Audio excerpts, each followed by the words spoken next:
NEET પરીક્ષા ચોરી કરાવવાના ષડયંત્રને લઈ પંચમહાલના ગોધરામાં સીબીઆઈએ તપાસ તેજ કરી છે। સીબીઆઈના 5 સભ્યોની ટીમ સર્કિટ હાઉસમાં હાજર છે। આ મુદ્દે ગુપ્ત રાહે તપાસ થઈ રહી છે। આ તરફ નીટની પરીક્ષા યોજાવાના આગળના દિવસે એટલે કે 4 મેના રોજ આરોપી પરશુરામ રોય વિભોર આનંદ સાથે વડોદરાની હોટલમાં મીટિંગ કરી હોવાનો ખુલાસો થયો, જેના સીસીટીવી ફૂટેજ પણ સામે આવ્યા।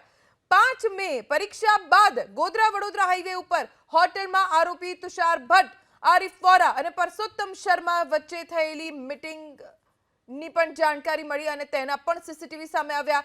જો કે સીબીઆઈએ આ કેસમાં તમામ પુરાવાઓ એકત્ર કરી 5 આરોપીઓ સામે કોર્ટમાં ચાર્જશીટ દાખલ કરી છે। વધુ જાણકારી અમારા સંવાદદાતા હનીફ ભગત પાસેથી પ્રાપ્ત કરીશું। હનીફ, હોટલના સીસીટીવી સામે આવ્યા છે, બીજી તરફ તપાસ પણ તેજ થઈ રહી છે અને ટીમ પહોંચી છે ગોધરા। શું વિગતો આ કેસને લઈને?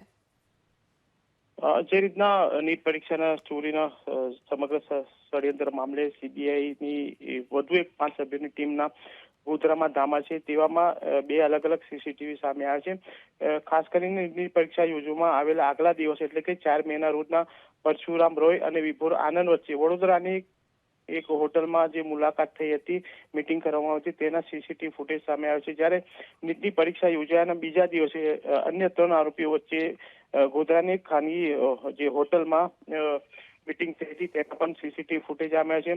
જે 5 મેના રોજ નીટની પરીક્ષા યોજવા બાદ ગોધરા વડોદરા હાઈવે ઉપર આવેલી જે હોટલ છે, ત્યાં તુષાર ભટ્ટ, આરિફ વોરા અને પરસોત્તમ શર્મા વચ્ચે એક મીટિંગ કરવામાં આવી। જે મીટિંગ બાદ ત્યાંથી તેઓ જે 3 જે આરોપીઓ છે ત્યાંથી ફરાર થયા હતા અને ત્યારબાદ સમગ્ર મામલે જે સીબીઆઈ દ્વારા તપાસ કરવામાં આવી રહી છે અને આ તપાસમાં વધુ કેટલીક ચોંકાવનારી હકીકતો સામે આવે તેવી શક્યતાઓ છે। જી, આભાર હનીફ, જાણકારી આપવા માટે।